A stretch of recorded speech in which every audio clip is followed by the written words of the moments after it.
we were tired of the traditional boring booth where everyone sits behind a desk and in a chair and kind of just waited for someone to approach them and ask them a question, then pitch them. Because we're a startup, we didn't want to spend any money. This is The Art of Commerce, long-form conversations about the creative strategies of entrepreneurs to help you run a smoother organization and build a stronger relationship with your audience. You'll hear from myself, Sean Corbett, writer and marketing consultant, my business partner, Ross Mann, tech developer and strategist, and today we're joined by Omar Khan of Boardwalk Wealth to talk about conferences and networking events. Everybody, Sean Corbett here. Hey, it's Ross. Hey, it's Omar. Oh, geez, he's jumping in already. Today, we're talking to Omar Khan as well from Boardwalk Wealth, which does capital raising and puts together very, very nice passive income investments. How's it going, Omar? It's going good. How are you? Pretty good. Ross wanted to talk about conferences today, how they help businesses small and large and all across the board. So why don't you get us started, Ross? Sure. Well, I have a few different points of view with conferences. I've done everything from organizing them to being a guy that kind of lurks around and tries to sell things to other people in the room and everything in between. And yeah, I've seen a lot of people try to do everything, and sometimes they do it incorrectly, sometimes they do it correctly, and people epically fail at it sometimes. And every once in a while, I see people do it pretty well. And I wanted to know how Omar does it, because I've heard he's had some success primarily around networking. And I also want to kind of point out some of the things that I think have worked for me and worked for some of my strategic partners in the past as well.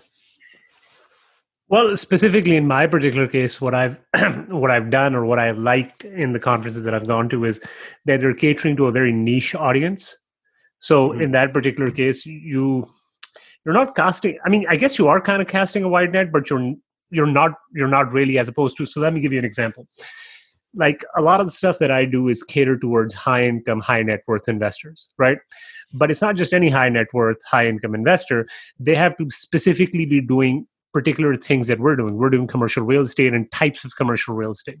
So now you would typically think, well, real estate, why don't we just get everybody who buys a house or has ever lived in a house? Why don't we just get them all there? And then, I don't know, synergies will happen, whatever the buzzword is for the day, right? Yeah, and that shit doesn't really work. Because every one of these conferences you go to, it's just filled with a bunch of mouth breathers. Whereas if you go to conferences that are very niche, that are very specific, it might have less amount of people, but the people you do meet are the people you actually want to meet and do business with in one shape or form. So that being very niche and very specific and hyper-focused, I think is step one, obviously. So when you go to these conferences, do you often go as an attendee or attend the trade show, which I think is probably not the case based on what you were saying earlier, or do you just kind of lurk around and talk to anyone that's willing to talk to you? Okay, so basically the ones that I've gone to, it's a combination of because I try to ingratiate myself, for the lack of a better word, with the organizer. So in some shape or form, I have to be on stage because I'm a fame whore, number one, right? So that always helps. But typically what I do is I'm there for a specific purpose, and that is for business development of sorts. So anytime, you have some other guy like myself, as an example, on stage who's talking about a specific topic, yeah, I don't really give a shit about that. At that time, I'm at the back of the conference. I'm meeting people. I've set up meetings. And typically, one of the guys that I know who's really good at this, he's got a couple of VAs. And what they do is every time he meets somebody, he will, on one of these conferences, and they're typically 2 or 3 day affairs, he'll take their business card. He'll completely upload it to his Slack. He's got a little channel on his Slack. And one of his minions immediately will email that person and set up a time in the next 24 hours to meet with that person one-on-one.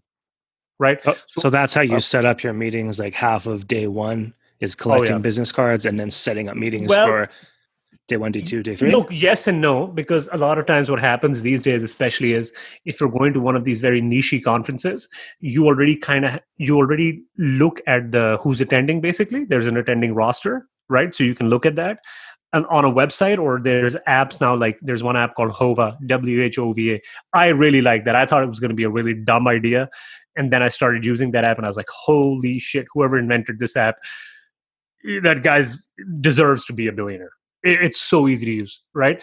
But what happens is, so before I go, I will already proactively reach out to all the people that I want to reach out to, or a good portion of the people that I want to reach out to, with the intention that I've already packed my schedule with as many meetings as possible. And you've got to realize a lot of these meetings, you meet somebody in the lobby of like the hotel, right? So this isn't like a meeting where you go to a specific coffee shop, because all the people who want to meet, they're going to be in and around a specific area. So a lot of the meetings are already set, but invariably you'll have some gaps in your calendar, right? So in that particular instance, I've also started doing this, and I will start up anytime I meet somebody, and I force myself to meet people, right?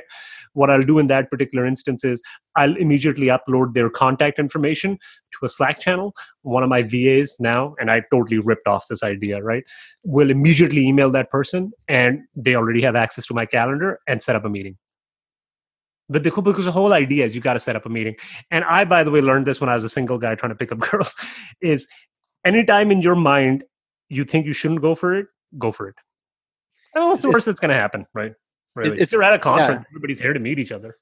Yeah, exactly. And it's funny that you say that, because a few of the networking events, not necessarily conferences, but networking events or networking sections of a conference, uh, I saw it as a similar thing. Like you try to find the people that jive with exactly what you need for business, as well as meet as many people as you can, talk to them, find out who they are, what they're doing, and set up meetings when you can. And the worst case scenario is that they just shrug you off and pay no But attention to you you'll and be walk surprised away. though, most people don't want to shrug you off, because I mean, nobody's Yeah, going it's to true. spend like. And look, the other thing I totally forgot was a lot of these events are events where you have to pay to attend, but you're not paying like $50. You're paying like $500, $1,000, something like that. And what I've realized uh, from that is that people who pay like a serious amount of money, and not less, I mean, $500 isn't the end of the world, but they'll pay like $1,000, $2,000, $3,000. They actually want to get their money's worth out of the thing. So then they're really incentivized to go meet people, versus, it's a case of, hey, just sign up and show up. Then those are the type of people who are really wishy-washy. They're kind of, they don't really know what they want. And you're just wasting your time meeting those people. Yeah, so you have to do a degree of filtering. If it's Yeah. everyone can come, it's free. Now you already have to do an extra degree of filtering to find out who you want to Oh, talk dude, and you know me. I'm South Asian, man. I hate spending money, but I mean that's what you got to do, right? And to be honest with you, the point is, even if I make one connection, at least in the business that I'm in, my margins are so high, or they are typically in private equity. They're very high. Is that even one connection pays for itself, pays for the entire conference, travel, food, like 5 times over. to. Ross, would you say that's your experience as well, or do you have to do more volume when you've gone to conferences in the past? Well, it depends on who the client is and who I'm consulting with for the conferences. Again, I've been to some very niche ones, oil and gas ones, and those have been great because Those are I love oil and gas conference. Yeah. Oh my god, I love oil and gas conference. Yeah, they're very specific. They know what they want, and it's very stratified in oil and gas. So they have a very specific job, and if they don't need you, they just basically ignore you. But if they do need you, they really want to talk to you, which is But fantastic. what I also like is if they don't need you, they straight up just ice cold. They'll just cut you off and go to the next meeting, which is totally fine, because nobody wants to waste their time. Yeah, you don't waste their time. You're not wasting your time, and it's really good that way. And I find that in those places, because they're kind of nerdy in a sense, they're very specific to a topic, you don't have a lot of the people just kind of floating around and wanting to waste time. They're not there.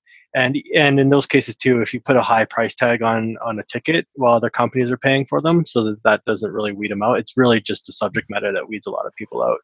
In the flip side, when it's to the public, yeah, you get all sorts of bizarre questions that just sink time and frustrate people around them, or get people that might actually be legitimate leads or legitimate people you want to talk to. They'll get frustrated and leave because there's no productivity going on at the booths or in the conversations. I find it's just frustrating all around. So definitely, if it's very niche or high price tag where the individual might have to pay, I think you would have good success too. It sounds like, Omar, that's kind of what you. Yeah, I mean, again, I hate spending money, man, but that's what I've realized. If I'm going to do all this, if I'm going to bust my ass, go away from my family, do all that stuff, essentially, if I'm just going to clean up and, look presentable, it's got to be worth it. Roll out of bed. Do you find that is it really an expense when you're saving so much time and you're so much more effective because they've weeded out a lot of people? Well, I mean, like I said, I hate spending money, but in the long run, it's actually not an expense if you think about it, right? Because if I make one connection, let's put it this way: make one connection, and guy gives me like $500,000 or 12 of it, $100,000, right, for an investment. I mean, look, man, unless this is like the world's most expensive conference, like the World Economic Forum or something like that, which I'm not invited to, short of that, most conferences I've gone to, I just need to get one guy to give me money and we're good to go. And a lot of times it's not just even giving me money or something like that. A lot of times what also happens is, what I've realized is that you get to meet, you get a lot of relationships, like at least in my business, that I'm on the phone all the time, right? In fact, my entire day is one long phone call. And a lot of times I want to get off the phone so I can get some work done, right? If you think about it, because my work is all relationship based. So a lot of times it's the 1 or 2 or 3 times in the year where these guys or girls you're talking to on the phone every freaking week, right? At least 15, 20 minutes. That's the one time you actually meet them, right? Or 2 times in the year you actually meet them. And regardless of how many times you talk to somebody on the phone, you still have to physically shake somebody's hand. You've got to get a coffee or a drink with somebody. You've got to break bread. That's how you really take your relationship to the next level. Right? So with your method, you said you set up a lot of the pre-meetings and you contact a lot of these people you want to meet before the conference. Yeah. You see the conference as that point of contact when you finally shake hands? Yes, in a way. Yeah. A lot of times it is. And a lot of times it's not just at the conference, right? So let's assume it's a 2 or 3 day conference. A lot of time vendors have, say, events at night, right? Dinners, drinks, bar, events, whatever. And even if that's not the case, a lot of times what happens is if you're in any city, you'll invariably make a plan with somebody to say, hey, or not just one person, right? So obviously 2, 3, 4 people. And you're like, hey, why don't we go out for dinner, right? I mean, who's going to say, no, I don't want to go out for dinner, right? I mean, they're already 3,000 miles away from home, right? And they have to get dinner, presumably, right? Unless you have an open sore on your mouth, they might say no then. No, it depends how much money you have. Right. Okay. If you've got a lot of money, people are willing to go with people who have a lot of open sores. You'd be surprised. But my point is, at the end of the day, my point is everybody's in these niche conferences, everybody's there for a purpose, whether it is to raise money, whether it is to meet partners, to, say, go into a new market, or whether it's just to, reinforce your relationships. Because a lot of times people look at new business, how many more investors can we get, how many more deals we can do. And what they don't realize is that you also always need to solidify the existing relationships you have, right? Because the existing relationships you have are presumably your strongest suit, right? You got to always lead with your front foot. So you always have to make sure while, we're developing new business, the existing business or existing relationships are also well taken care of. So how do you balance between, because in both of your types of conferences you guys are talking about, you have other vendors, right? Yeah. In Omar's case, it's other sponsors of real estate deals. In Ross's case, it might be other, maybe not competing, but complementary businesses. So you've got to balance your time with vendors, but also with potential customers. Some conferences you go to, it might be 100% potential customers. But how do you guys kind of balance that if it's not? So how do you do it, Ross?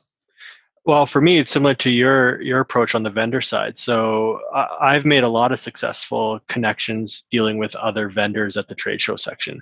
If it's done right, a lot of conferences do trade shows in a terrible way. Oh yeah, it's awful. Total garbage. Awful, yeah, awful. I wouldn't want to name any specifics, but some put them in a totally different building, and of course, no one shows up. Oh wow, right? that is that's like putting like lepers in like a separate section of like the city. and I've seen it on the other way where they have to run a gauntlet, and people are not very happy about that either. But so yeah, I take your approach. I see who's there because that's usually public information as well, right? For vendors, and I try to research every single one of them and see if there's any strategic partnership potential between each vendor there. And there's a lot of downtime when you're running a booth and a lot of the attendees are in their breakout sessions. Mm-hmm. So a lot of people use that to play on their phone or grab some lunch or whatever. But me and my partners always figure that we're on the whole time. That's where we're there. We're there to make connections and relationships and find leads and talk to people. So instead of messing around, on the downtime, we actually started talking to, and this is in the case of Formation Fire, we made our best contacts and during the breakout sessions, was to talk to each vendor and really get to know them, and maybe do some fooling around with them at their booth, and kind of talk to them and make a deep connection there if we can, and then follow up with it. And yeah, that's where we've had a ton of success with Formation Finder specifically. But I've seen it done poorly as well. People do that, but not be the vendor. Like, they become attendees, and then they come out to the breakout sessions and bug vendors, and they're there to sell the vendors, and the vendors are really there to sell How you, does right? that work? It doesn't. Like, doesn't how do you work sell at a all. vendor? Like, what are they trying to do? Well, just the one I was there, just one I was at last week, there was a lot of people doing that. I'm not sure why. No, but what do they do? Well, like, what's the pitch? I'm really curious. Oh, they come up, they try to partially kind of figure out what you do. It doesn't matter what you do. They're there to give you a card and tell them what they do, and find out if they can sell you something. So in this case, it was anything from like equipment sales to electrical services and all sorts of stuff. And they're really bad pitches. They don't get to know you at all. They you can see them a mile away because they already have their cards and they're about to hand you the card, and they're really just. I stopped doing that whole card thing. A lot of times, I know people have such hard on for giving cards. I'm like, No. dude, I don't need your card. No, Yeah, you know what? finally, yes. There's a thing called LinkedIn. You know, Yeah. I know I have like the world's most. I'm like the John Smith of brown people. I get it, right? My name is Omar Khan, but dude, you got LinkedIn, right? Look me up. When everybody's got a cell phone in their pocket, you can. It's right. It's the same thing you said about pickup, Omar. You can pull out your cell phone and say, "What's your text?" Okay, I just sent you a text. Yeah, cool. Let's connect tomorrow. Yeah, sorry to interrupt. You know, one cool thing that I did see was this guy showed it to me. This kid showed it to me at one of these conferences. There's like so you can have like I'm not sure anybody's actually going to do this, but he had a QR code, and if you scan that QR code, his contact information would be uploaded to your phone, which I thought was kind of dangerous. I wouldn't do that because, again, I don't know anything about technology, but I was like, hey, what do you get a virus? What do you get this? But I still thought it was pretty cool. Most people were fascinated, including myself. I was like, that's pretty cool. I still don't know your name, and I'm not going to remember it. That's separate. But I thought it was a cool party trick. Yeah, and if you're making a real connection with someone, sorry, Sean, you should be able to take time to pull out your phone and look each other up and connect to LinkedIn, and maybe even do a first-time chat, right? Just to seal that connection. Handing out a card or going by God, I hate those cards. Vendors really quickly, and like shuffling cards into people's little giveaway bins, which I hate doing. I never do those giveaway bins. It's just absolute insanity and waste of time and money. It's just dumb. And it's not just that. It's like, dude, I wasted like 30 cents of my own money giving you a card. You're not going to look. Fuck that. Yeah, exactly. I don't like them. I haven't been a fan for a long time. Yeah, I'm not going to give you 30 cents of my money. Screw that. You know? I think it's a function of our age too, because I've met some older folks and they seem excited to do business with me once they hear about the marketing stuff I'm talking about. They said, do you have a card? No, I just have an email address. Oh boy, I didn't pass their filter, and all I can think of is awesome, good. I don't want to talk to them again either. Yeah, there's something about this whole business card. I mean, look, I get it. I've got business cards. I'm not saying that, right? But yeah, I'm just not a big fan of just handing out business cards. I'm like, first of all, I'm not going to waste my money on somebody I don't know, and secondly, this is freaking dumb. The card's very forgettable. Oh no! So you know what I did? So the one thing that I did, because I was like, if I'm going to get cards, what I did is I got it on ultra thick, really high quality paper, but it's a kind of ultra thick card that you can't even bend. Yeah. You understand? So I got one of those last week. It was impressive. I thought he gave me a stack, and I thought he gave me I was upset. I thought he gave me a stack to hand out to other people, and then I realized that wasn't the case. It was just one awesome. Yeah, so that's what I did. And the one thing I have noticed, because I always hated those flimsy cards that you can just roll up in a joint or something, I guess. So basically, what I did is that I had those really, and I tried this one version of the cards where it was kind of like.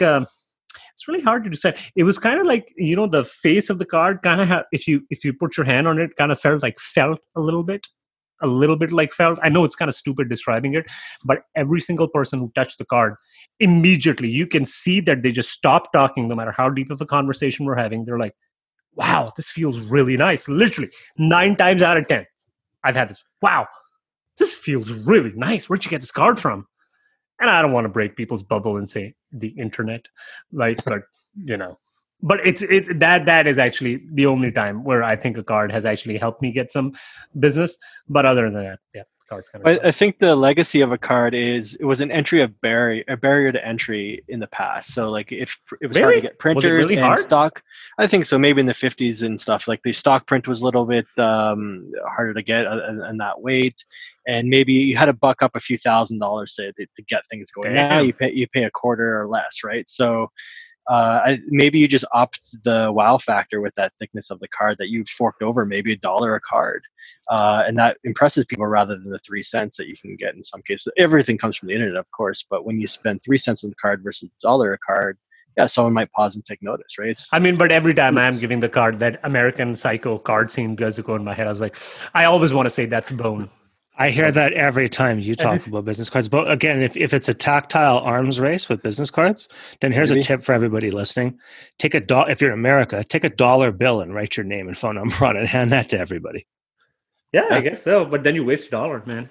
No, you just said you wasted $1 on the felt tip cards. Even better, a $2 bill, because those are more rare than Okay, so back to the vendors versus potential customers. Yeah, well, for me, there's so much downtime. They're really doing nothing, and a lot of the guys that run their own business and set up their own booths, they're not there for a paycheck, right? A lot of them are there without pay. Like they're not getting a salary to do this. They don't belong to an agency. They don't belong to a big corporation that's letting them do this for their pay. So there's somebody you get to talk as well. And if you've done your homework, like I have when I go in, I know enough about them that I can engage in a conversation and lead the conversation as to where we can do strategic partnerships in the future. In some cases that doesn't work and you're just kind of hanging out and making friends. And of course, as you two would know, making friends is just a future connection later, right? Oh, I know this guy. Well, Omar, you did it for me just the other day, right? Yeah. So so I've always approached it that way versus the guys that, like I said, again, that go there and sign up as attendees because it's cheaper, significantly cheaper, and then try to sell the vendors. Dude, that's such a dick move. I hadn't even heard of that. Totally. It's such a dick move, man. Yeah, and it's kind of wasting your own. Like we've paid money to be a vendor, right? And if those guys take up my time when I could be talking to potential leads, it's super annoying. And the conference organizers really should not allow that to happen because but a lot of times the conference organizer doesn't even know till they actually attendee gets there, right? Yep. Yeah, exactly. So that's been my experience. But if it's in an ultra niche and or expensive place, like you said, Omar, the attendees are great leads, and it depends on the product you have to sell too, right? So exactly, I was going to say, look, in my particular case, it's still a very relationship driven. I mean, it's getting commoditized, but it's still a very relationship driven industry. And there's lots of times where, for instance, a vendor, to be honest with you, might have a better product or a compelling sale, but it's one of those things where I haven't worked with that person before, so I'm just not inclined to listen to what they say, sort of deal. You understand? So a lot of times, because at least in the line of business where I am in, it's because it's so relationship driven. What happens is there's a high barrier to entry. But the other problem there is a lot of money at stake. So, and there's big enough margin for everybody to play around. Investors, sponsors, everybody, that the last thing somebody wants is any sort of delay in the process, right? So that's why, even though some newer person might have a better product, a more compelling pitch, their barrier to entry is so much more higher.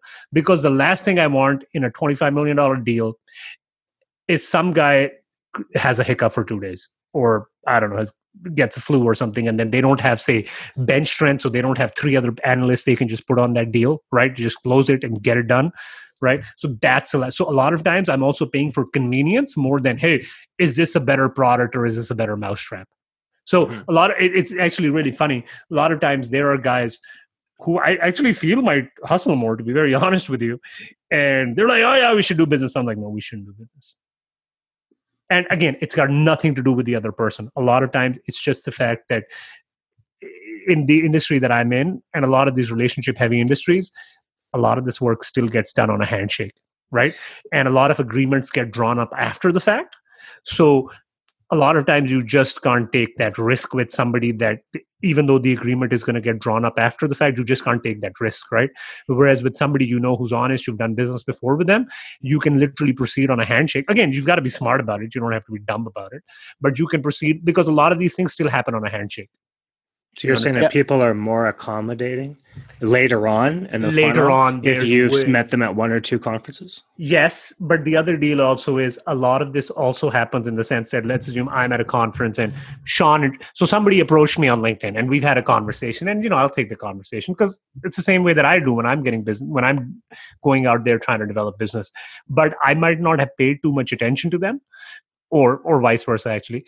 And then, for instance, I'm at a conference and Sean says, "Hey, I really think you should meet this guy. And I think you guys have talked once or twice." Now, that is very different.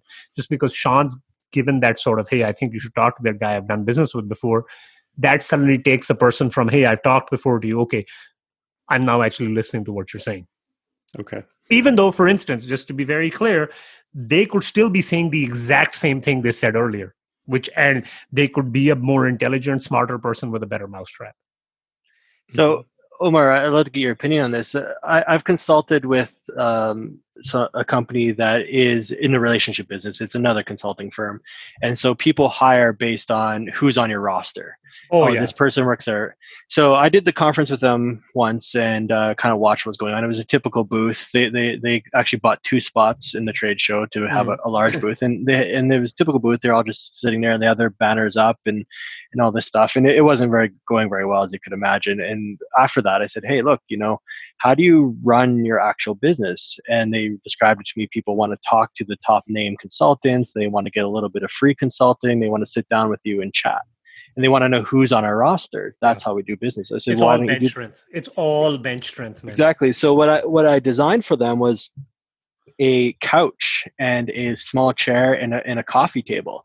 And so the next year we had this giant booth with a huge couch and a sign behind it with all the, as you said, bench strength players, like your A-list players, pictures on the background, and some of them mingling around in the audience. And if any of us got someone that was interested in XYZ product, we'd say, "Oh, let me introduce you to so-and-so." Yeah. And so-and-so would sit down on the couch and start sketching things out for them, talking and doing a little bit of free consulting. And that was gangbusters for us because it fit that's the everything. model. That's everything, man. Again, you got to realize a lot of times people aren't necessarily... You got to realize a lot of this is psychology, right? And by the way, this applies equally to me as to other people. We're not just me paying, or my investors paying me, or me paying a vendor, or being an investor in somebody's deal.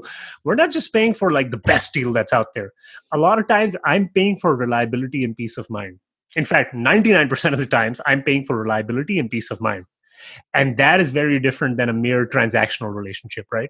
Where you give me an X amount of goods, I give you a Y amount of money, and you give me X goods, I get Y, I give you Y. If you give me 2X goods, I give you 2Y, right? You understand? 9 times out of 10, I'm paying for convenience and reliability, which basically means that I'm paying for the fact that I can pick up the phone and call somebody, and they'll pick up the phone and they won't give me a dumbass answer, right? Versus somebody who's I'm on a clock with a lot of times. Yeah. And by the way, this applies to my investors as well. When they're investing with me, a lot of times they know that push comes to shove, things will get done, as opposed to things will get done on whenever I feel like it. Right? There's that sort of a difference as well. For sure. Yeah. So I did have a question about the networking side of things. You were mentioning further back. Yeah. Going for dinner.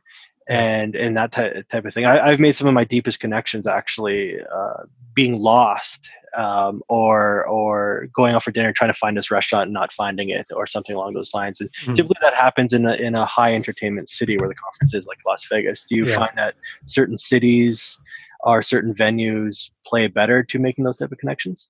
Oh yeah, but I think so. But I also think, for instance, it also depends what industry you're in. So, as an example, I'll be very honest with you. I honestly don't understand why somebody would take a vacation to Dallas. Look, I've lived in Dallas. I think Dallas is a fantastic place to live. Like it's one of the top 3 places in the US to live. Look, in terms of if you've got a family and you don't have a gambling problem, right? It's a fantastic place to live because cost of living is cheap, all amenities are available, all of that stuff, right? That being said, I do not understand why somebody would take a vacation to Dallas. It's just not one of those cities, right? But it is one of the meccas of commercial real estate. That's where a lot of players are. A lot of players are in Los Angeles, a lot of players are in New York, and a lot of players are in Dallas. So if you're doing, say, a commercial real estate conference and you do it in Dallas, it'll be great because it's very good for that particular venue. But if you're doing a tech conference in Dallas or an entertainment conference in Dallas, dude, there's nothing. I mean, I don't even know why you would do it there. Right. I was it's just very talking. specific, yeah, to what industry you're in, I think. Pardon me. Yeah, I was just talking to a high-end winemaker, and he was saying we'll get you a trade pass to come to the next wine show in blah blah blah, big coastal city. And then he said, "Oh, but what's the lineup like?" He goes, "Well, that doesn't matter. All the best stuff happens at night and in between the seminars." I 100% agree with that. 110%, in fact, I agree with that. And to be honest with you, a lot of times, even in these big conferences, even, when they have seminars with like big people talking and all of that stuff, to be honest with you, people who are actually working and in the field, like, sponsors, experienced sponsors like us and all of that kind of stuff, we're really not there to listen to those guys. I mean, we kind of know what they're talking about, right? And if nothing else, I can always download their slide deck, right? And kind of go through some of the big picture stuff. Honestly, all of the stuff happens either in the back rooms or at night or, when you go for lunch or some version of that. Literally all of that happens. And you'd be very surprised. In fact, there's this one guy I know who got kicked out of a conference and it wasn't because of him. What happened is one of the vendors got him they got him a pass, but it was an attendee pass and he wasn't even there to sort of advertise himself. But when one of the organizers of the event found out that he was a loan broker, they were like, "Oh, no, you got to buy the vendor pass." And then eventually he was kicked out and it wasn't his fault at all. You know what the guy did? He just hung around the lobby and he literally did the exact same thing he would have done with a ticket anyways. He just hung around the lobby, set up meetings, started talking to people, started drumming up business. Ross, do you take a different approach outside the conference, at dinners, in between, as you do in the conference? Or like you said earlier, we're on the whole time. Is that what you meant? It doesn't matter if it's dinner or night or hotel or pool or workout in the morning. We're on the whole time. Oh yeah, well, I think yeah, so. Same. You're always on. It doesn't matter. But there's different approach based on who you're trying to attract, right? So I agree with Omar. A lot of the vendors a lot of the speakers, are there just to kind of promote their own slide deck and do their own thing. And if you're there to learn, quote unquote, learn, you can get that stuff online. A lot of these stuff live streams. A lot of it's downloadable later. Some cases, I think Omar mentioned this earlier, is you can meet these people when they're busy or not busy doing other things in the back room or in the common area or whatever, and make better connections and learn better things or ask better questions. And I know a few that I've done in Vegas that are tech shows that I was an attendee. One of them I wanted to test just doing exactly what you said with that other guy hanging out in the lobby. I hung out in the common areas. These tech shows are kind of like what you saw in the Silicon Valley shows and stuff like that, right? There's games going on and Xbox, there's Microsoft Play, so is Xbox and all sorts of stuff like that. I decided for 3 days I'll just hang out there the whole time and just talk to everyone that comes by and hang out with them. And then later that turns into, because it's Vegas, going out gambling and doing all that stuff. And Microsoft actually sponsored a few of the nights, which is a great kickoff to a night like that. And again, those are some of the deepest connections I've made, because you have this war story that you can touch back on. And most people forget that they're supposed to be on. And I'm a person, and I know you guys are like that too. You're not off, right? You're always on. So even though I'm hanging out with these people and having fun, it's all genuine. I'm having fun and all that stuff. But I remember what we talked about, why we're there, all that stuff, so that I can tie it all together later. Hey, we were doing this. That was a lot of fun. Remember when we were talking about this other thing? I want to pursue that. Are you still interested? Type thing. So yeah, even if you're drinking, gambling, playing games, whatever, you're still there for a purpose. Yeah, but the one thing I've realized is it's no use to drink heavily at these conferences. No, I you feel don't. like Yeah, absolutely. I feel like all the guys who drink heavily at these conferences, or to be honest, even have one drink. I know it sounds like I'm sounding like a prude. Honestly, man, what happens is your performance starts dipping, your levels of attention and concentration start going down. And again, like Ross said, you're there for a purpose. If you want a friend, get a dog. right? But short of that, you're there for a purpose. Get that purpose. Do what you're supposed to do, and then later on, sometime later, when you meet the guy, right? You accidentally bump into the guy when you're at some, I don't know, some city. Yeah, go for a drink with the guy. Nobody's saying you shouldn't do that, but at that specific conference, you're there for a reason. And a lot of these guys, you'll see this especially. A lot of these guys, they'll be nursing a hangover the next day. And on a 2-day conference, if you're nursing a hangover, or say on a 3-day conference, you're nursing a hangover the second day, you're probably recovering the third day. Okay, because all these guys are like 35, 40. They're not 21. They're not going to recover like that, right? So you've already wasted anywhere between 50 to 66% of the conference time right there, because you're just a miserable son of a bitch most of the time, right? When you're hungover. So, I mean, why do that? You busted your ass, you cleaned yourself up, you look semi-presentable and semi-respectable. I mean, might as well do the hard part, or rather the easy part. And don't be a complete degenerate, right? Oh yeah, you should never overindulge at these places, absolutely, because exactly. Even with the food, by the way, just to let you know, it's not just drinking. Sure. Even with the food, they've got such rich food that, dude, you have one of these like nice dinners, and best of luck trying to get anything done after that. Some of it's like a test just to see if you'll go for it. But one of the things that Ross and I were talking about with some of the conferences he's been at is that there's somewhat of a drinking culture, that there's certain conferences. Oh yeah, there is. Right? Where he's like, well, okay, the price, you guys talked about the price to entry. If we have a price to entry, it's going to keep out the riffraff. And then I've noticed, and it's probably more these government conferences than anything, or municipality conferences. Where do you go for holy crap? You'll talk to Ross, but he can say this, but their price of entry is you're going to have to drink a certain amount and not get sick. And then we'll start talking to you seriously. Would you say that's somewhat accurate? I know I'm exaggerating a bit. Right? Look, I think it's pretty accurate. But first of all, you go to like city government conferences. What the fuck? Really? Municipal conferences? What the hell? They don't care. They're spending your money. So that's why they're drinking harder. When did you start going to those conferences?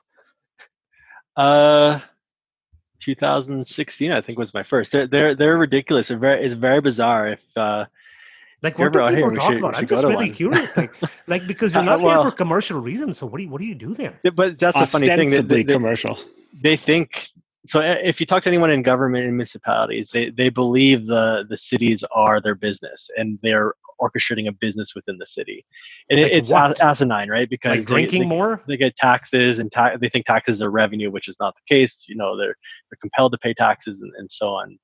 But yeah, it's very bizarre. But yeah, there's a heavy drinking culture there, and I often text Sean that if people knew what happened there, I think they would be a little upset about how non-austere they are, and as well as the things that go on there. It's pretty. Well, you don't want to go to a conference and be around a bunch of squares also. Of course, yeah. I mean, I'll give them that. No, but I do agree with you. In some industries, especially, I know, look, in commercial real estate, that is a case to a certain degree, at least, right?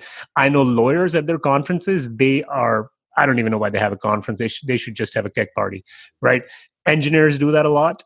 But I think slowly, at least what I'm seeing is a lot of the old timers are really into the heavy drinking.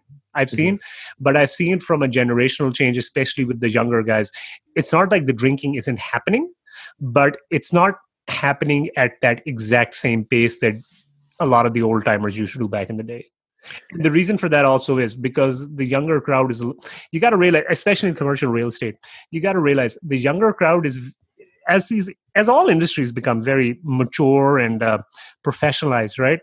The younger crowd in a lot of these industries, you got to realize, commercial real estate as an example, used to be a lot of some guy would be like an outsized personality, some developer, right? You see the typical Texan, what you would stereotypically think, some outsized personality. He's like JR from Dallas, that soap opera, right? And he's got that big hat, he's got a big ass car, lives in a big house, keeps, sips like Blue Label like every 2 minutes, right? That used to be the case because you had to put on a show, basically. But now, as a lot of these industries, especially commercial real estate, become more professionalized, there's a very suit and tie sort of culture, right? And, it's office-based sort of culture. A lot of these things aren't as grandiose anymore as they used to be because now it's all becoming a numbers game. You understand? So the relationships, look, you got to put on a show. You've got to realize a lot of these guys who work in the offices, and there's nothing wrong with it, they have to treat it like a job. But a lot of sponsors, for instance, like myself, a lot of times we're also there to put on a show. right? Because I got to show you my vision. I got to have a little bit of pageantry. I got to have a little bit of a show. So now there's a healthy mix of these people at a lot of these conferences. So that heavy drinking happens, but it doesn't happen that way. And look, at the end of the day, you can do what Churchill used to do. You can take one, like, I don't know, one glass or whatever it's called of, like, say, scotch and water, and keep adding water to it the whole night. Right? The putting on the show thing, I want to tie that into one of the things that we have to get Ross to break down. So he mentioned Formation Finder earlier, which maybe you can just give us a quick Cole's notes on that. That was a startup that he basically spearheaded. And he has a funny story that's basically like wedding crashers for conferences. But so you tell all that, but you made the pageantry and the show a main part of your booth at one of your most successful conferences, right? Yeah, and that was Formation Finder's thing, was that we were tired of the traditional boring booth where everyone sit behind a desk and in a chair and kind of just waited for someone to approach them and ask them a question, then pitch them. Because we're a startup, we didn't want to spend any money, and also, like Omar, I refuse to spend money whenever I don't have to. So we were pitching these conferences that weren't filling up. So it was during the oil downturn, and they were struggling to get a full roster of vendors. So out of Tim Ferriss's 4-hour work week, I would call these people up near the deadline to sign up vendors and say, hey, I noticed that you're still looking for vendors. We would take a spot for free, and we'll make it worth your while. We'll make sure you put us wherever you want, put us at the back, put us whatever you want. Whatever spot is free, that doesn't matter. We are going to be a big enough draw that you can put us anywhere and people are going to enjoy that we're there. And we're not going to give you any information how we're doing it or anything like that, because we didn't have anything built yet, but trust us, it's going to be a draw. And they bit. They were more desperate. A lot of these vendors or a lot of these organizations that during the time were a little bit desperate to not look empty. They wanted to fill all the spots in order to kind of put on a brave face. So we capitalized on that, and so we felt obligated, as we promised, to put on a show. So we built a giant booth that looked totally different by hand than anyone else's booth. I actually still have it in my garage. We got props and apparatuses to kind of play around with, and we would stand outside the booth, and my business partner and I would Formation Finder is about putting pins in stratigraphic formations, and so we made actual pins out of towel hangers and hockey balls with the red dot, and we were juggling it and throwing it around at each other. They're big phallic symbols. We're handing them to people as they used our product. They could hold on to it, and we all dressed in uniforms, very bright yellow uniforms, and we really put on a show. We had races with people with our technology because our technology was being fast. Eric and I, who's my business partner that did most of the shows with me, we felt like we were carnival barkers, like carnies. We had to be out there. We had to call people in. We had to bring them in. We had to show them what we were doing. And luckily for Formation Finders, oil and gas, so it was a pretty niche conference. It wasn't too hard, but it was about drawing them in and getting them to use the technology. So we would do whatever it takes. And in one of the conferences, we would break off and one would man the booth and do the show there. And then I would walk 10, 15 feet out and start calling people in. Have you seen our booth yet? Have you seen our booth yet? Come see our booth. You won't be disappointed. And and the funny thing is that it drew more people. We actually have a crowd around your booth. More people come to the booth. It was actually really amazing. Oh yeah, it's like the nightclub thing, right? If you have like people outside, even if your nightclub is empty, you always got to have a line outside. Yeah, that's exactly it. And so if you look boring and no one's there, and you look bored as the person, like I was exhausted of these things. My feet hurt, my back hurt. It was exhausting. It was the most physical labor I do in my life as a software guy. But yeah, we were there to work. We were there to make sure it helped that our product was free at the time. So, but because of that, we needed eyeballs. And the point is to make sure everyone touched our product. If someone got away from us, left that conference without touching the product, we saw it as a failure. And so whatever we could do to do that. And that's why I was actually pretty upset. One of the conferences, they put us in another room or another building. That was total. Yeah, garbage. that's just weird, man. Like when you go, that's just weird. It is So weird. do you have to go into the main building and then try to cajole people into coming into the secondary building? Yeah, because the way we are, and because we were not willing to spend any money, we get in trouble at these places. Like some of these places, you have to buy a carpet from the vendor. Like that's a requirement. A Something carpet? yeah, What stupid the like that. hell? Yeah, so we wouldn't do it, and we would just be like, oh yeah, we're gonna go get that soon. Like they would let us go for free, but we had to buy a carpet from the vendor because that was a requirement of being there. And we're like, okay, yeah, sure, that's not a problem. And we'd conveniently forget. And then they would get mad, but what are they going to do? The conference is already over, right? So yeah, we would start. We figured we were there for free. We have one shot at this because the market's going to turn around and we'll have to pay. And if it didn't work, like if Formation Finder wasn't a success, it was going to whatever. Like we would just move on to other things. So what do we have to lose? So we would go into other buildings at lunches. So at lunch in the other building scenario, they would still have lunch in another building. So we'd go sit down with people at lunches. We were relentless. Now, if on the flip side, now that I'm a little bit older, maybe that annoyed some people. But Well, that's again, okay. You got business out of it. yeah, the product was free. Because it was so niche, most people there, almost all people there wanted it. They just needed to hear about it. So we were okay being a little bit aggressive about it because once they saw it, they're like, oh, this is great. I can't believe this exists. So we were confident enough to be like, hey, I'm sorry I'm interrupting your lunch, but you got to come check this out. You should come right now. Pick up your plate and come with us. And you're seeing it right now. And they were super impressed. I'm going to be honest with you, Ross, just on that point. The other thing I've realized, and again, maybe I am like a sponsor, so I have to put on a show. I've realized you can never be obnoxious enough if you're selling a product. I'm just being honest with you. You can never be obnoxious enough. As long as you're putting butts in seats, at the end of the day, that's what matters. And I know I used to hold, like a lot of these guys who worked in fancy offices or work in fancy, I would hold my nose. I would never do that. Too good for that. I went to too many of the good schools to ever do that. Yeah, fuck that. You can never be too obnoxious. You can never be salesman-y. But this also means you got to bring your A game, right? Your product can be crap and your offering can be shit. So if you're bringing your A game, if it's actually worth something, then I actually don't think you can be obnoxious enough. Well, your ask is also further up the funnel too, right? Like Omar, you're not asking them for 50 grand right then and there. You're asking them maybe to have a phone call. Ross is asking them to try some free software, or like you said, that was free at the time. Make an account, try the software. You're not there trying to sell them a set of Ginsu knives immediately. Yeah, and that's the other thing also. Like a lot of times, again, Sean, you and I work together. I mean, look, don't get me wrong. I am selling.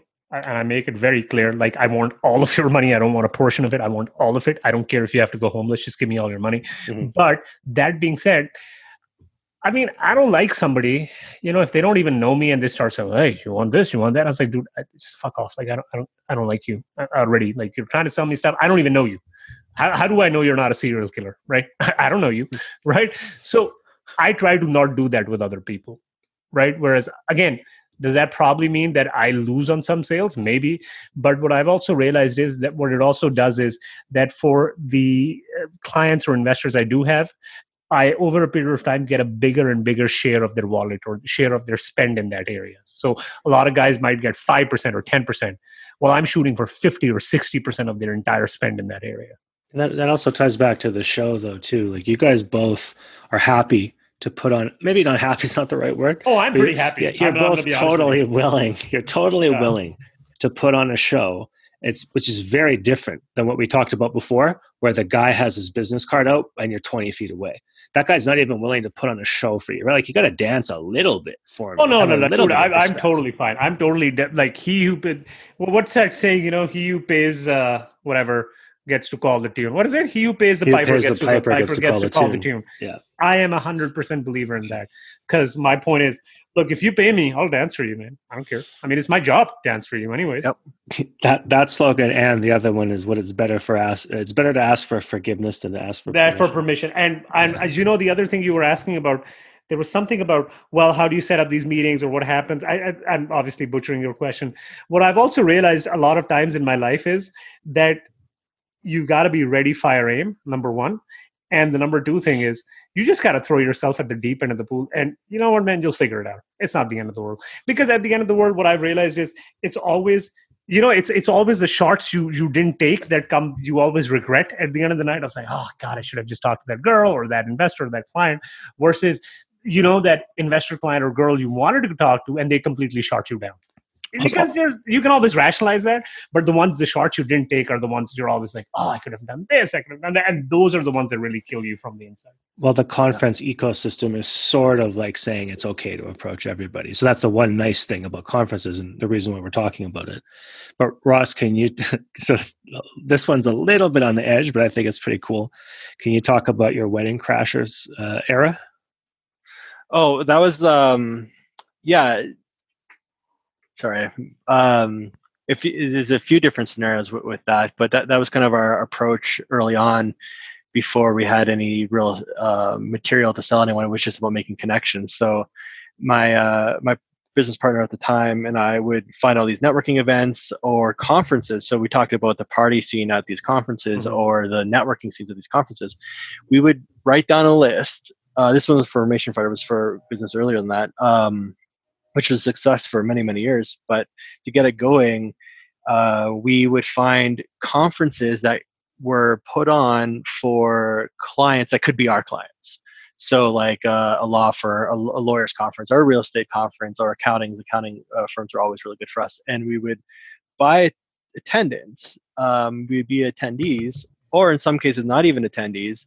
We'd find out where, it was just a matter of getting information. We'd find out where their networking events were. We'd go to them and start talking to every single person. The goal was to talk to every single person in the room. At that time, it was much earlier. Get their business cards, write notes on the back of the business cards, who they were, get their information, get as deep as we could, and then at the end of the night of these events, my business partner would sit in the car or at a coffee shop or whatever. We'd go through all the cards, all the notes that we made for every single person, and write it down. Okay, who said what? This is what this person said. Oh, we met the same people. What did they say? We'd exchange notes, and then we would start a massive follow-up campaign.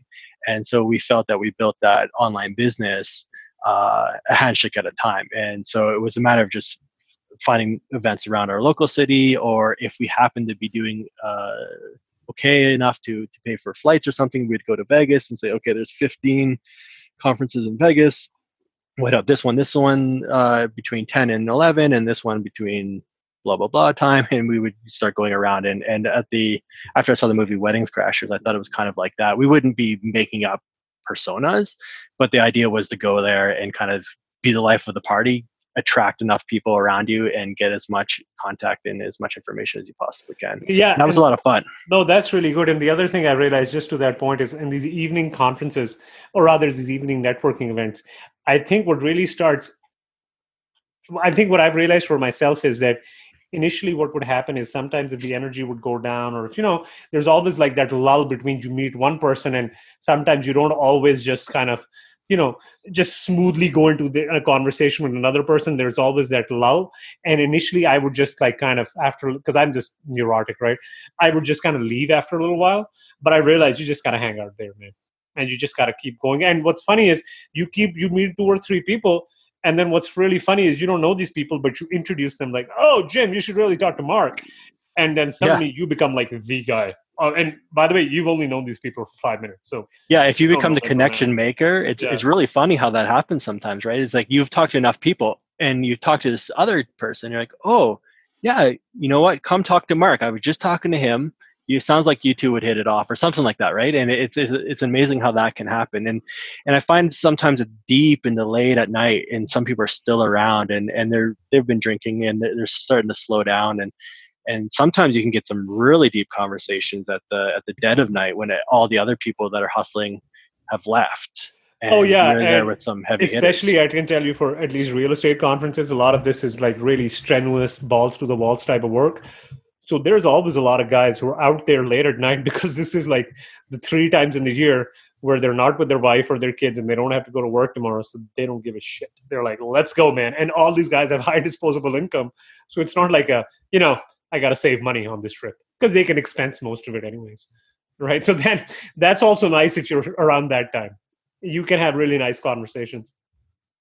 Yeah, absolutely. And sometimes they do a venue change on you too, right? So you're doing a conference. So in pickup, that's called like bouncing from one location to another. Sure. And this is the more locations you bounce to with a person, even though you might stay at one location for 10 minutes, I somehow get the feeling you have a more deeper bond with that person for that night, as opposed to you were at the same place for like 2 hours. It's an incredible psychic bond. You can move somebody from, I mean, not from a place of being manipulative, but you can literally walk with a new friend from the buffet table to the slot machine. And that it has a kind of a weird psychological effect too. Yeah. I 100% agree with you. But that was all from pickup, basically. Mm-hmm. Yep. It's funny how they relate. I often say that often sounds like sales techniques. And go back to the municipal conferences, when we were doing those, Calgary is the best because Calgary you can change venues from bar to bar to bar downtown very easily, and so we end up picking up an entourage of people from all these places as we move around. It's kind of like a broom that we're go to one place, we meet up with someone, we're like, come with us, let's keep going, let's go over to this place, we pick up another person, and you're connecting everyone. Yeah. And it's a very interesting dynamic. And at the end, the people that are there at the end are sometimes the ones that have been with you the entire time. And those are incredible connections at the end of the night. And I've done that in Vegas too. And Vegas is great because you can move from craps table to poker table or whatever, or change casinos or restaurants and stuff like that. And I found those to be the venue changing to be quite effective. And often I've never put on a conference in Vegas, obviously, but I've been to a lot. I've put on other ones in other places, but the Vegas ones are the bigger ones. They tend to kick you off with a tab at a bar, and they say, "Hey, here's everyone." So sorry, hold on. Network event. So. What is that? How does it? What are you saying? Say that again. Oh, the ones I've been to in Vegas, the organizer will they'll take out LAX or Cosmopolitan or something like that, and all the attendees and vendors are allowed to go there and drink for the night on them. Yeah. But doesn't that always happen? Well, I've been to ones that haven't happened. No. Oh, okay. Yeah, it should happen. I think it's great. You really don't want to crash that person's party if you got to pay for your own booze. Yeah, that's for sure. But then if I venue change them from there to like, hey, let's go out and I let one person teach me how to play craps, and he legitimately was teaching me how to play craps. I didn't know at the time, and that ended up being a really cool guy to hang out with, and we ended up not doing any business together, but we made additional connections through each other. It was a really cool time. Yeah, and sometimes it's just fun to hang out with interesting people, right?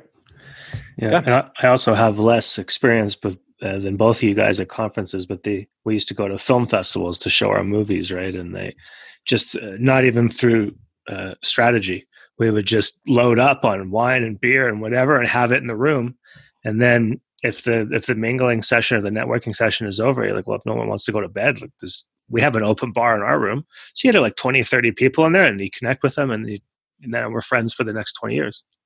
Oh yeah. And look, at the end of the day, and again, this takes a little while, and obviously I'm getting a little better at managing my own self at these events and all of that.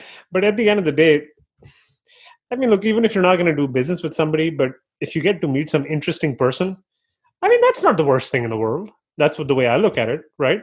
Yeah. I mean, what's the worst that can happen? You met somebody really interesting. It's always fun to meet interesting people.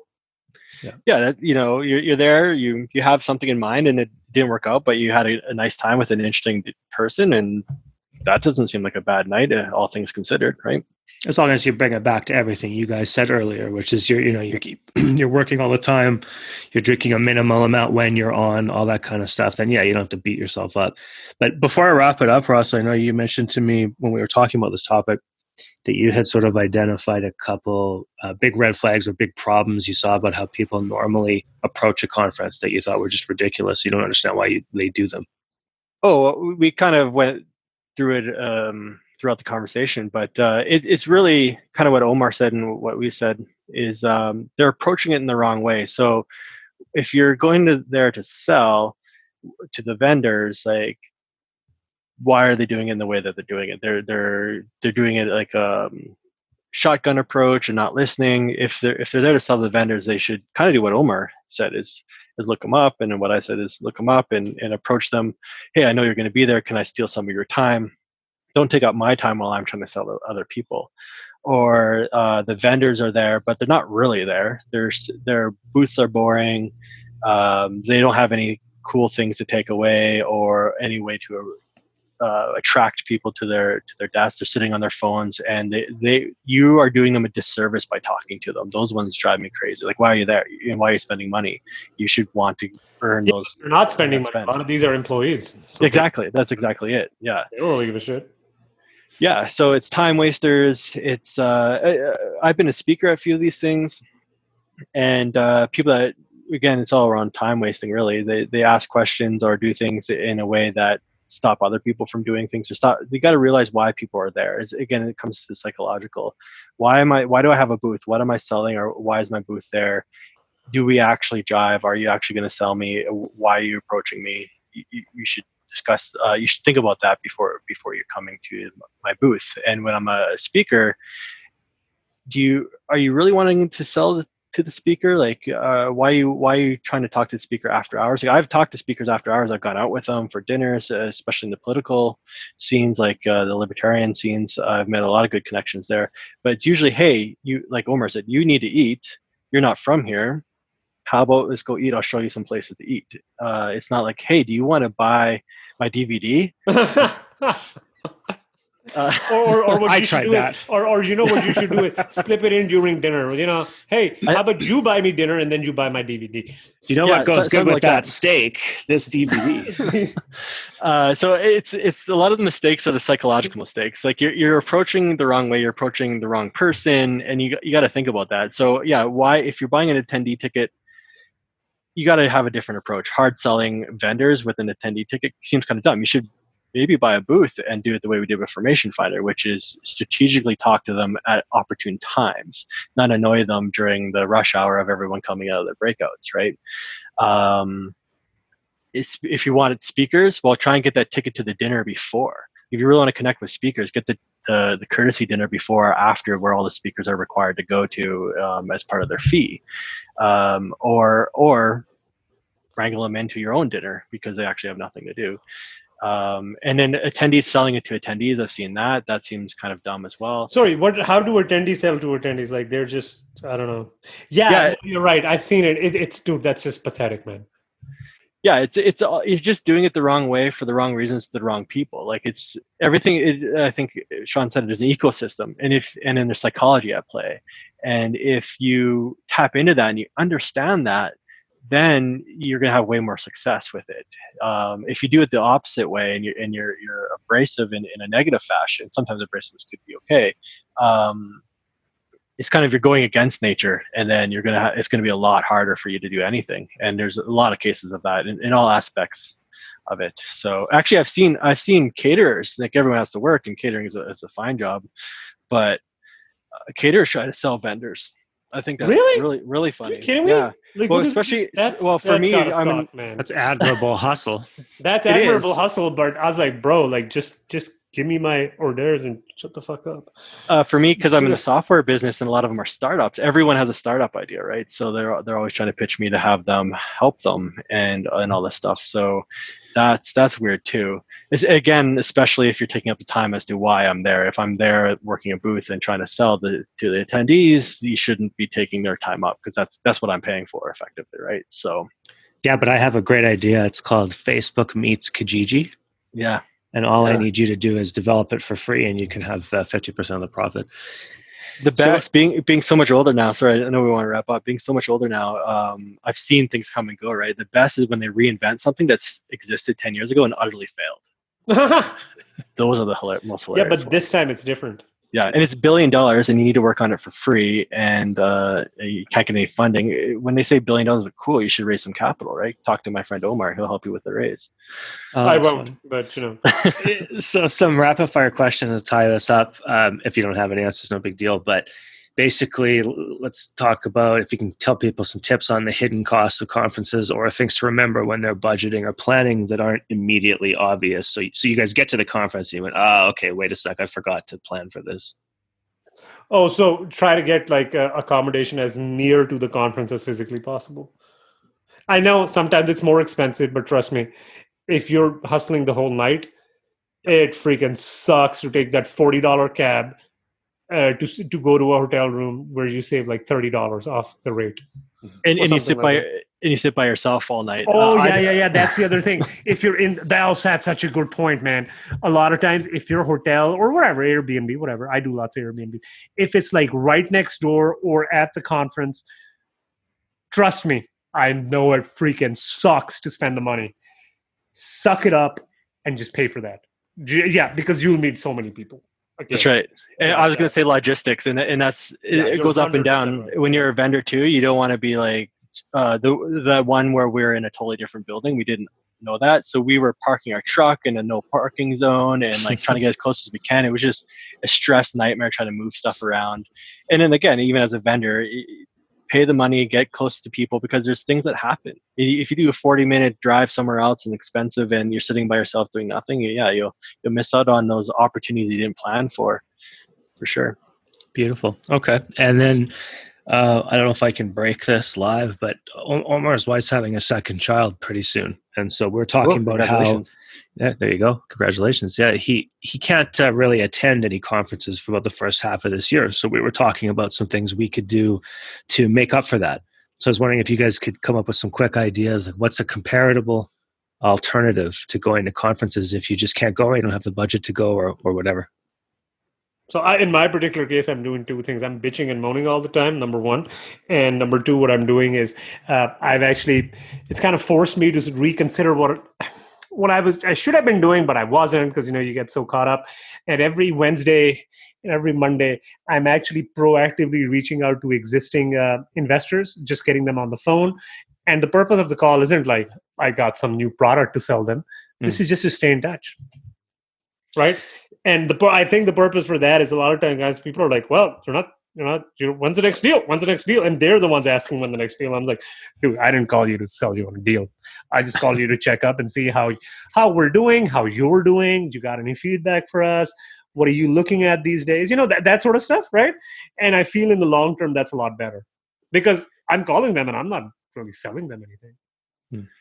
Yeah, I would do something similar if it was me. And Omar shouldn't go to these things. He's having a baby, and that's great. You should spend time with family. Yeah, but I should. I know. I keep telling myself that all the time. LinkedIn is what I would do. So it could be somewhat of an opener. It would be no good for people that you've never met, but if it's a conference you attend regularly and there's people that go there, or people that are electing in the public sphere that they're going, I message them on LinkedIn and say, "Oh, you're going? That's cool. I'm not going this year because my wife's having a baby." Or whatever the reason is. A baby's a perfect reason, because it's one, legitimate, and two, they'll say congratulations, and then you can say, but if I was there, I was thinking about this, what do you think, or something like that. LinkedIn is a great kind of digital conferencing mechanism in that way. It's a giant, I think we talked about, it's a networking system, right? Offline, Sean will tell you all the success I've had with LinkedIn, professionally and personally. Yeah. LinkedIn is the true social network. I think we discussed that, Sean. Maybe that's another topic, but LinkedIn is a networking social hub, like in the traditional sense of networking. And that's what I would do: find out who's going to these conferences and kind of figure out a way to open and approach these people through that mechanism. Yeah, but there's a problem these days with LinkedIn, I'm seeing, and I think this is fast becoming like Facebook, where people are posting political stuff. Yeah, and they're posting pictures slogans, of like cats and slogans. I was like, dude, like what the fuck, man? Like, come on, do you understand why we're here? I love it though, because it makes it easier for us, because everything everyone's posting is me, I. So it makes it easier for our messages to get through. But they're self-identifying, which is nice. Yeah, but I'm on Omar's side, absolutely. Yeah, but the one thing I do like is that what it helps me do is when I'm, invariably sitting at the can and I have my phone out because I'm addicted to my phone. My new favorite activity is unfollowing people. Right? Oh my God, you have no idea, because I just accept every invite and then I just unfollow everybody. You should pitch every single person who writes an annoying slogan. But Ross and I used to talk about this to tell clients what not to do on Facebook is exactly what you guys said at the start of this call, what not to do at a conference. And we would use that exact image. We'd say, well, you wouldn't go to a conference and rush to the first person you saw and jam a card in their hand, right? So don't act like that on Facebook. But to Ross's point, LinkedIn's kind of made that okay. So that's the cool little benefit of using LinkedIn right now. I don't know if people listen to this in 5 years, maybe it won't be a benefit. But anyway. But LinkedIn doesn't have a time restraint situation, right? So one person sending you a message doesn't take away from another person sending you a message. Right. Where in real life conferences, that is a real thing, right? Yeah. But there's also then not the urgency to respond to. So anyway, all right. So you got LinkedIn, you got phony investors and so on.